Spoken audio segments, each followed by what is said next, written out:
So today on the podcast, we've got Ellie from the Oberon Lane. Yes. Is it the Oberon? No, just Oberon. Oberon Lane. Beautiful. Yep. Welcome. Thank you. Thanks for having me. I feel like this is so cozy and nice. You only live 20 minutes from here. Only 20 minutes away. So it's not very far. Thank you for coming. No, thank you for having me. I've been watching your podcast and I love it. I'm a huge fan with everybody, so I'm just happy to be here. I think what you've achieved in your career is exceptional. Oh, thank you. When I started in the wedding industry 4 or 5 years ago, immediately I heard of Oberon Lane. I think the way you've structured the business, the way you've structured the branding behind it has been amazing. So I think I'm very excited to hear more about that. Yeah. It would be nice to speak about from a business perspective and for future, for vendors who want to learn from what you've done. Yeah. But also from a couple's perspective, looking at the music industry, what they should be looking for. Yeah. Et cetera. Absolutely. Absolutely. Yeah. How did you start this? How did this all come about? You're a musician. Yes. Okay. Do you want me to tell you the whole kind of back end story? I think we all want to know. Let's go. Yeah. So how it all started was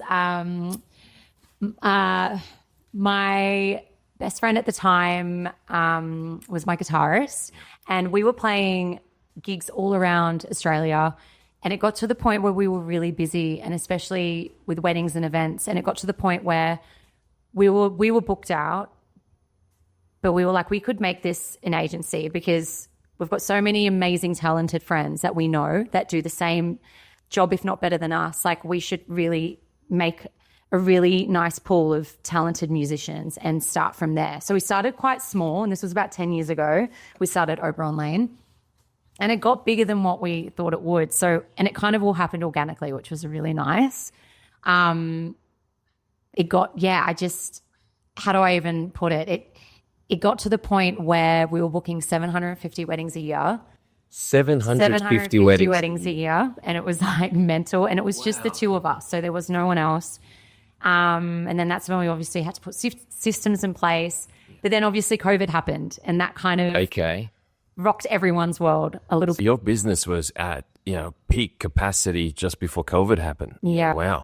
So tell me, in a business that does 750 weddings in a year, what's your role in it, given that you only have 2 staff? Like, how does that even look like? Definitely redlining for a long time, I think.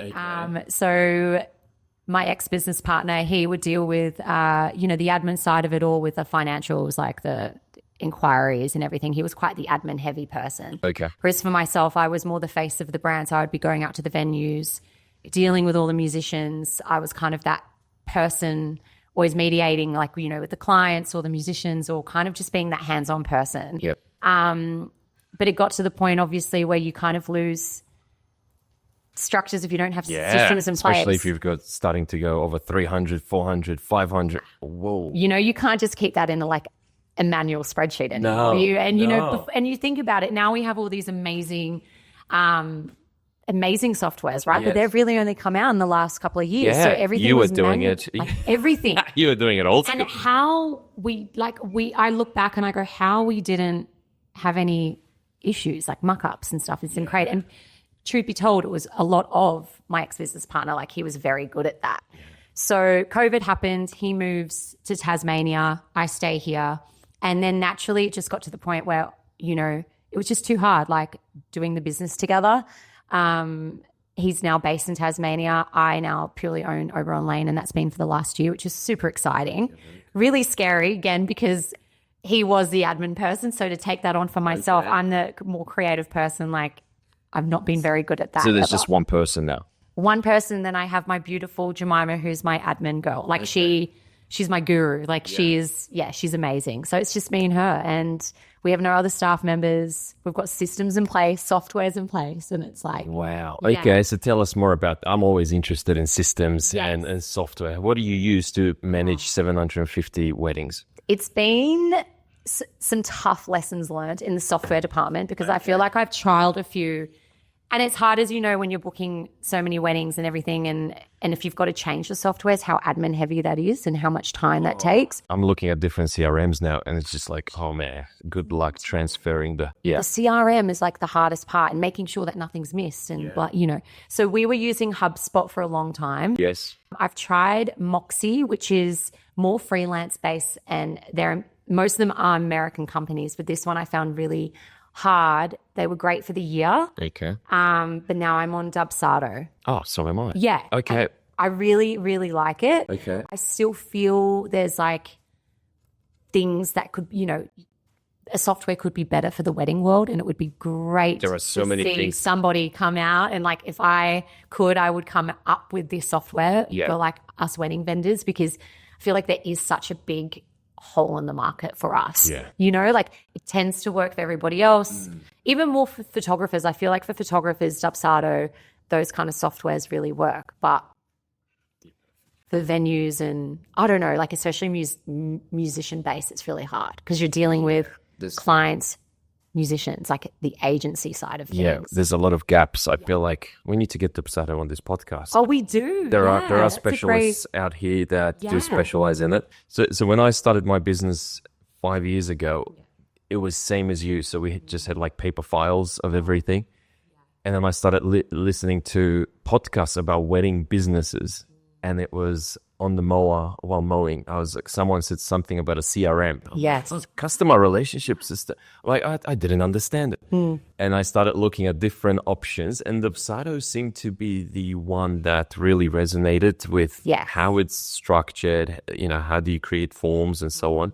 So I thought that was a great systems to start with. Took me a couple of months to create it all, and then we were good to go. I think that's the hardest part as well. It's like the customizing it all and making sure that it looks still your brand, and like that is super time consuming. Yeah.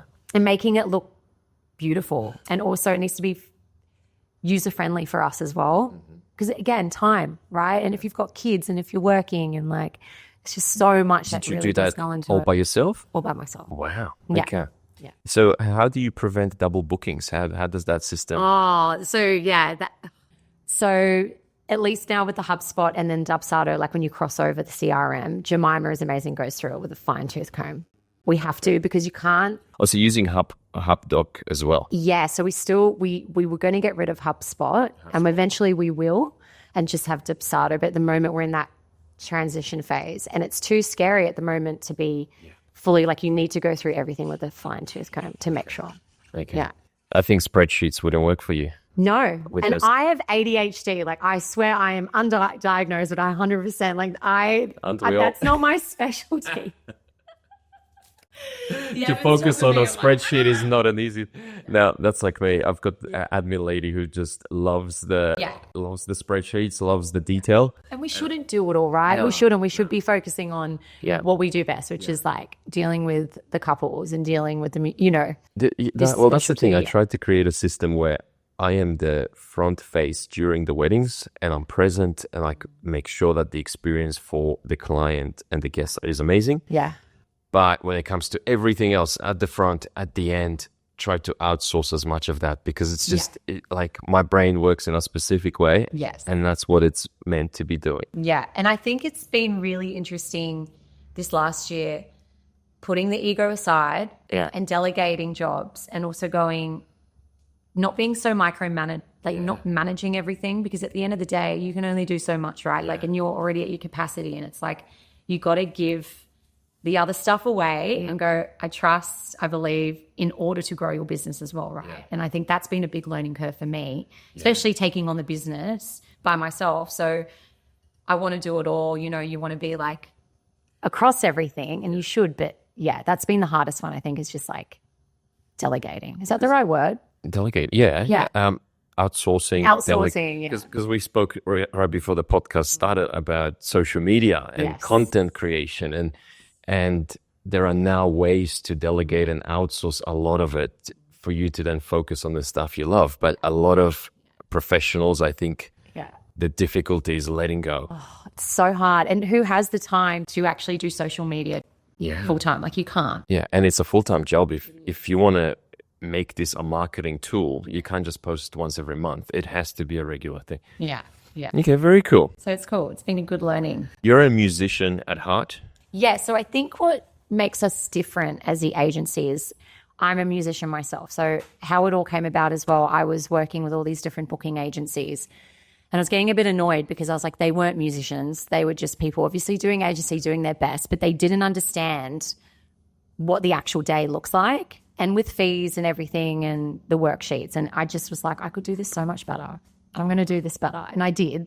Wow. I feel like being the musician, you also know what works like at a wedding and an event because you're on the ground normally. So you just know how the day is going to look and you know if the musician's going to be okay and the couple. And like I think it's just so much better. Yeah. Having somebody that knows the ins and outs. And I think you get to control the quality of talent that you hire and you know more about it. If you are just coming in from an administrative perspective, book weddings. That would be very difficult for you to manage the quality that you're providing at the venues. I must say, when it comes to Oberon Lane, it's always great. Like the musicians are always respectful to the venue. They always play quality music. Like the couple, the guests love it. And you can have so many different setups. You know, you can have a live band, you can have one acoustic duo, you can have a saxophone. So it all, you know, the couples can pick whatever works for them. But every time they come on site, it's like, okay, we know we don't have to worry about these guys. That means so much because I think at the end of the day, reputation means the most to me. Like that's, of course, that's all that matters. And I think, especially having a small agency, we're not huge. We only have the artists who I have on my website is because I literally can vouch for them. I know that they're incredibly professional people and they just do incredible jobs, like always, normally. And we love your venue so much too. Like what a beautiful venue to play at. It makes it so hard for us, so hard. But I think as well with the whole COVID thing, everyone wanted a band, right? Normally. Yeah. And then everything changed for the wedding industry. People were tight on budgets. Yeah. There were restrictions in place, numbers and everything, right? So I looked at what we were offering and I said, we need to adapt. Okay. How are we going to adapt to this new system from the COVID world? And I said, we need to get into DJ. And this was only after COVID. You know, it was just bands from then, before then. Oh, was it? Yeah. Okay, well, yeah, it's after COVID when I started, when I met you. Okay, yeah. And so after that, I said, we need to offer acoustic plus DJ. And so then I trained, most of the musicians all DJ anyway, because they're all talented and amazing human beings. But if they hadn't, I would go and train them so that they all know how to properly DJ. So acoustic to DJing. And that changed the world for us because, and that's what we specialize in. We still book bands, we still book string quartets, violins, the shebang. A magician, like. You book a magician? Is that part of your package? What do you mean? We book magicians. We have we can do anything. Entertainment world, but it's more. We just needed to adapt to the wedding world after COVID, and that's how we came up with the acoustic plus DJ packages. Okay. And went from there, Well, that's very flexible because the couple can then just book one thing and not have to worry about separate DJing, separate live band. Suppliers, different setups. Filling in the forms twice and dealing with them separately. It's like one person. One vendor meal. Yeah. Better for the venue too. It's just like done. Boom. You know? Less food. Oh, 100%. So I wrote a few questions. So most couples think music is just entertainment. Mm-hmm. But what role does it actually play in how a wedding feels? These questions are very... I love this question. I love it. If I snort on the microphone too, I'm so sorry. I'm trying really hard not to snort. This was me at 2 o'clock in the morning trying to come up with something. Brain's just like... Because after you, we've got... well, can I say it? No, it's going to be a secret. Oh, well, you'll find out who's on next. But she was very nervous about this whole ordeal. And she's like, what are the questions? What are you going to ask me? I said, I don't know. It's 1 in the morning. Why 1 in the morning. Me? That's so good. So then I was awake. Why were you awake? I was working. You know, we had a wedding last night. I was still in the office, so I was like, you know what? I feel bad. I'll write a few questions, both for Ellie and the next guest. Love it. And here we are. And the questions are a little bit like 2 o'clock in the morning. We can deal with this. I'm loving this. All right, back to the question. Yes. Okay, so to answer your question, music is really important because it really sets the soundtrack for your day. So if you have, say, for instance, you just decide, you know what, I'm just going to do Spotify for ceremony, Spotify for canapes. I'm going to do maybe Spotify for reception. Okay. Some couples do that because it's budget, down to budget. I get that. What you don't understand is that you're in silence before the ceremony. So guests are just awkwardly chatting and we feel it. Like, when you go to one and you're just like, it's a bit awkward.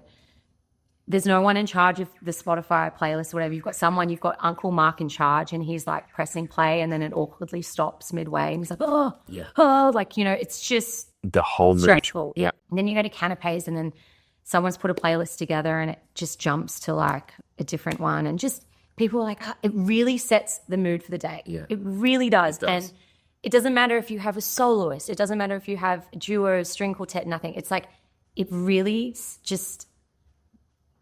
makes your day special. Yeah. I feel. I don't know about you, but if you have a string quartet, that is so magical. And like it doesn't matter what you pick. Music will always just like elevate your wedding so much. But you've got to, I feel like it's an investment and a lot of people can't afford it. But if you can, you'll never look back. It's like a videographer, right? Like, most couples sometimes don't do a video. And I feel like a lot of the time they do regret that because it's one thing that you want to look back on. I would definitely recommend that, yes. And I feel like every couple that we have booked, the reviews are, you literally made the soundtrack of our day. Like you gave it that background feeling that was like, this is so much fun. It's beautiful, elevated, tick, Yeah. I don't know if I explained that. Well, I think weddings are about a feeling. Yes. It's about creating that mood for both the couple and the guests. And the music is, one of the senses. Totally. I've seen some bad examples of what happens with Spotify playlists. I've seen, and I don't know why, but it often happens that it's the least responsible person that is given the task of managing it. Yes. And they just fall apart. They just go start drinking. They just don't care. The entrance is happening. They're on the other side of the room. Yeah. It's like, why did you pick that person? So then I tried to bring the phone closer to the Bluetooth receiver. And it's, they started, if you press play without actually making the volume go up slowly, it just bursts. There's so many things, isn't there? Or if you press stop, when the Isle song finishes and you don't just fade out. They're fading. You just go press stop and it's just like everyone's like, oh, okay. It's like, oh, well, that didn't, that woke me up. It's so true. So it's all those little details that make the day just flow, where the guests can feel like they can immerse themselves in the experience. That's the word, flow. And I feel as well, a lot of people don't remember to download the Spotify playlist. Yes. Reception. Oh, man. And the Wi-Fi is pretty crappy at some venues. I just feel like everybody should know this. Yeah. Never rely on Wi-Fi. And I tell my musicians this, and it really is one of my biggest icks with musicians. And I can't. Yeah, a lot of DJs don't. They just show up. DJs and MCs, you have to have your music downloaded. Yeah. It doesn't matter if the venue's like, I have Wi-Fi. No, because what if a storm comes and blocks it out? You have to come prepared. I would be so stressed. And there is, stressed. I would say, oh man, majority of musicians don't do it. Yeah. Majority of musicians will show up. It's like, oh, what's your Wi-Fi? I'm like, no, that is my ick. They go, what's your Wi-Fi password? You're like, no, personal hotspot. I don't have one. First of all, we're in the bush. We're in the country. Well, we've installed Wi-Fi now, but just for that reason. But I just feel like, man, no download, no table, no setup. Table. The other one is table. It's like, yes, a venue is not like, have a trestle table in your boot. That is just, and a tablecloth.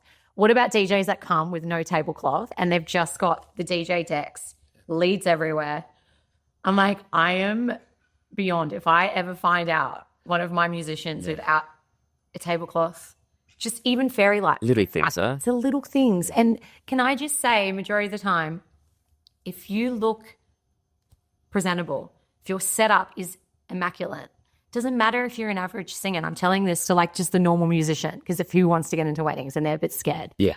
As long as you have that down packed, you will be successful. Because at the end of the day, that's all they look at. Do you look nice?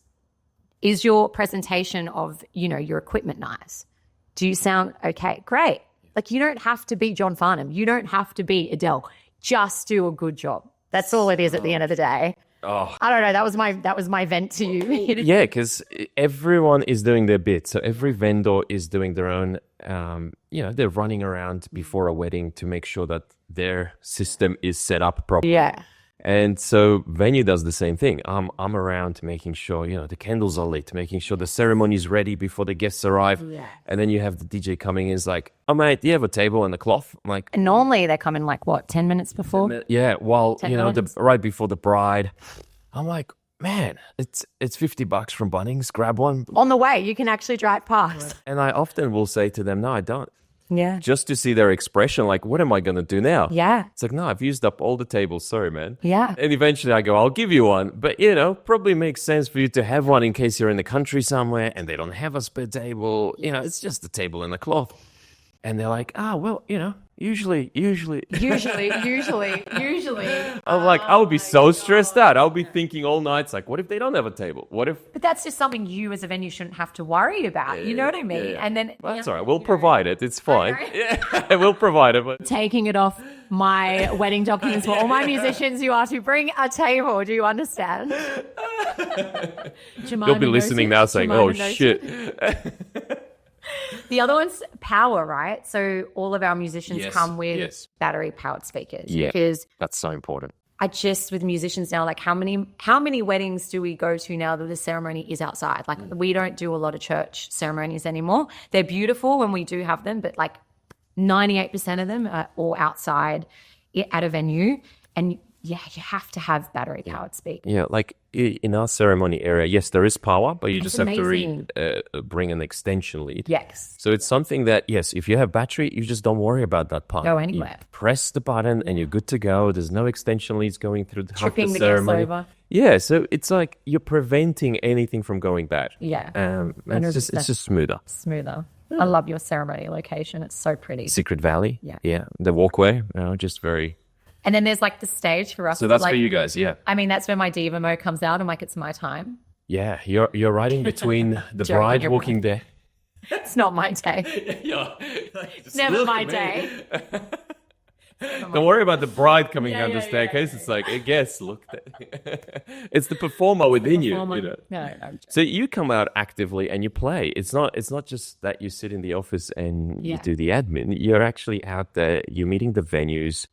You're playing. Like I've seen you many times before at a venue. And I love it. I do. And I feel like it's important as well to be doing that and visiting the venues and doing FaceTime. And and I have such a passion with performing anyway myself. So it's nice. I think that's critical. I think for a venue, and this is, I guess, advice for any business owner that is running an agency type business. It's like, if I don't meet you, if I just meet your staff, and every time it's different staff, the probability of me continuing to promote that business is lower because I've never met the owner. I don't know who they are. I don't know how they operate. So it's like, definitely come out. Definitely say hello. Definitely, come out and work with us at one wedding because that helps so much. Absolutely. And I think it's important as well if you're an agency to also have that relationship with the people who you're booking. So like, with the musicians that I book, we are all very good friends. We respect each other. Yeah. We try and do catch ups when we can, like on the, when the season's slow and quiet season, I should say. Yeah. But I think that's important. It's like a family. So we all look out for each other.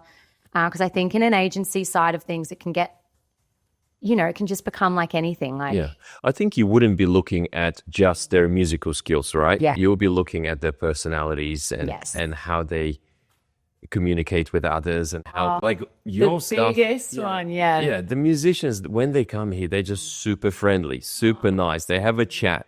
And for me, it's like, I'm in this space. Yeah. Everyone is coming in externally. You want to spend that time with people you enjoy spending time with. Yes. You want to be able to have a chat. You want to have a laugh. If they're kind of doing their thing, doing their bit and going home.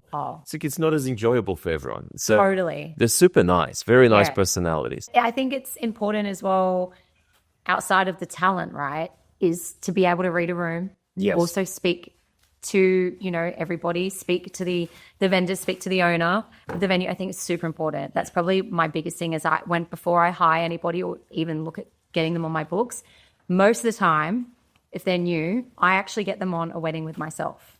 Okay, so you get to work with them. Because I can look at promo videos all day long. Yeah. I'm not going to throw you into a wedding unless I know, because at the end of the day, you are representing me as like Oberon Lane, the brand. Exactly. I can't just throw you into a wedding. Even if you've said, I've done 50 weddings, a million weddings, unless I have that reassurance, I'm not going to throw you into an event or wedding. So what I normally do is either put them in a few venue bookings, because I book venues as well around Sydney. Yep.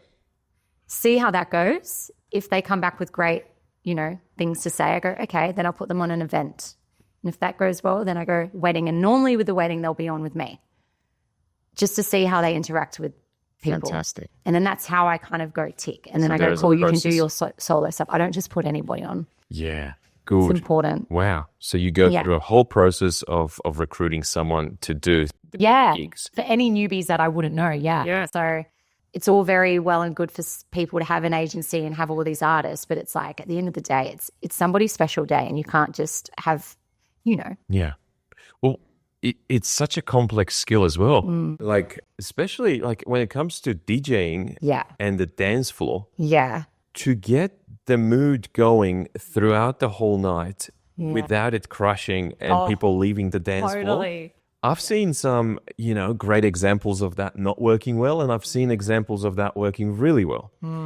And there is such a fine art. Yes. I feel like when it comes to that part of the night, you need to have the skills to be able to transition, to read the dance floor. But tell us, how does that work? How does that work in the musician's mind? Yes. When it comes to keeping people on this dance floor entertained for 3 hours. So we really recommend having a dance floor for 2. Okay. I find 2 hours is such a good time frame because 3, everyone just seems to get tired and you are going to have those lags because people are going to go to the bathroom, they're going to go get a drink. We also recommend the couples to send us through a Spotify playlist of the genres that they like, the artists that they like. Because even if you book a DJ separately, they don't know who you are. Like they might have your special songs, like your first dance, everything, right? But then they're gauging on how they're like reading the room. But if we've got actually artists that we go, okay, they really like Britney Spears. Like I know that's a random one, but like she's really into Taylor Swift. Like I'm gonna put those into my sets to make sure that she's happy or he's happy. But I think it's really important to be able to do requests on the spot. A lot of DJs will say no, but I feel like you have to. Like even the only thing is that if they're ridiculous requests, like sometimes you might have like, I don't know, what's that one? WAP. Do you know that song? What is it? WAP. That is a guy. I'm saying this right. Can you sing it for me? It's like Nicki Minaj, and it's like anyway, Gangsta One. Yeah, okay. Like that, so like old. a hip hop. Yeah, and like some people get offended with that song, right? So it's like it's reading the room and knowing when to say yes and no. Yeah. One is a big one. Second of Did all, I sound old or young by not knowing? What? no, what? I hope I'm saying it correctly. Oh, it's an old song. It's like I feel like probably 24, 5. Okay. So like not, sorry. It's not like last year. You're not old. Probably if I've heard it, I would know. I probably got that wrong, to be honest. I should know that. I should really know that.